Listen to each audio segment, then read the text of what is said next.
Comment notre santé peut-elle être améliorée par les objets connectés?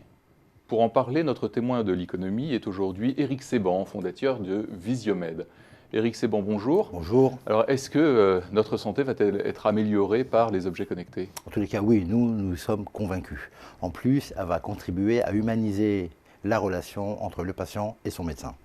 Alors, on va y revenir point par point. Je rappelle que vous avez créé Visiomed en 2007. Votre société réalise aujourd'hui un chiffre d'affaires de 13 millions d'euros, en progression de 20% avec 97 collaborateurs.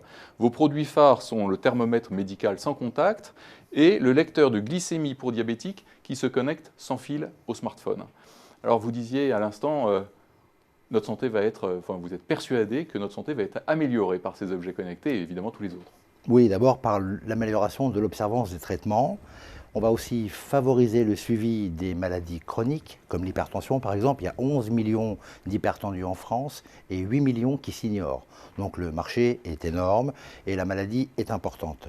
Et ça va également permettre de pouvoir suivre à distance donc, ces patients, ces malades d'hypertension, avec une télémédecine de pointe et des objets connectés de pointe. Alors l'observance, c'est le fait de suivre à distance. De bien suivre son traitement voilà. Et en même temps avoir une téléobservation par le médecin. Et de certain que le patient utilise bien et en tous les cas consomme bien les médicaments qui lui ont été prescrits par son médecin. Et est-ce que ça améliore aussi le confort du patient? Ça peut améliorer le confort. Je prends un exemple, une personne âgée habitant en province est à 70 km de chez son médecin qui fait de l'hypertension.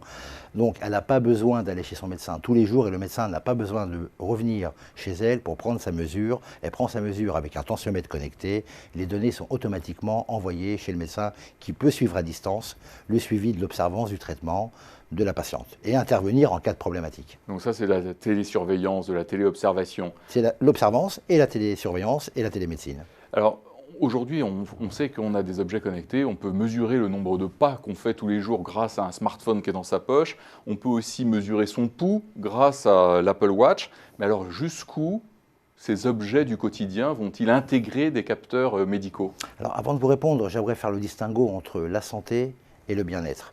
Il faut faire la différence. Dans la santé, il y a le bien-être, mais dans le bien-être, il n'y a pas forcément de santé. D'accord?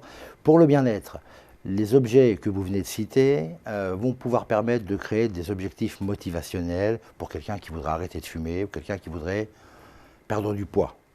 En revanche, pour la santé, ces objets vont permettre de passer d'un mode préventif à un mode curatif. Bien évidemment, cela ne sera possible qu'avec des objets de santé connectés, validés par des sociétés savantes pour apporter la certitude que les données collectées par le médecin à distance soient des données fiables, précises et stables. C'est là où il y en a une différence entre la santé mieux et vivre et en fait, le bien-être n'existe pas, c'est plutôt le mieux vivre qu'il faut dire. Je comprends. Alors, quels sont, en termes économiques maintenant, les enjeux qui sont attendus de cette santé connectée? Alors, l'observance, la mauvaise observance des traitements est un vrai enjeu. Les gens ne suivent pas leur traitement. Ça va permettre de pouvoir être sûr qu'avec un objet de santé connecté, on va être certain que le patient a bien pris son cachet pour son hypertension. Parce que la tension va ne pas évoluer ou évoluer dans le mauvais sens. Et les ordres de grandeur qu'on a en tête, c'est quoi? En termes le potentiel d'économie lié... Sur les 3 sujets de santé publique, qui sont l'obésité, l'hypertension et le glucose, c'est entre 16 et 35 milliards.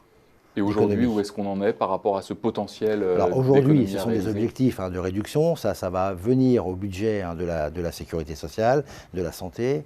Aujourd'hui, les acteurs tels que Visiomed se mettent en place. L'écosystème est en train de se construire avec les big pharma, les assureurs, les médecins et bien évidemment le pharmacien qui sont le trio gagnant de cette réussite de la santé connectée. Donc on est en phase exploratoire, hein. On est en train de démarrer, les enjeux économiques aujourd'hui sont assez limités. Je dirais plutôt qu'on est en phase d'installation maintenant, de déploiement.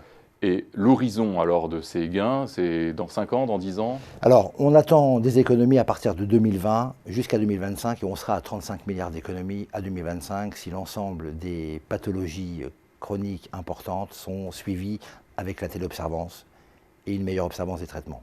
Éric Séban, fondateur de Visiomed, merci. Merci à vous.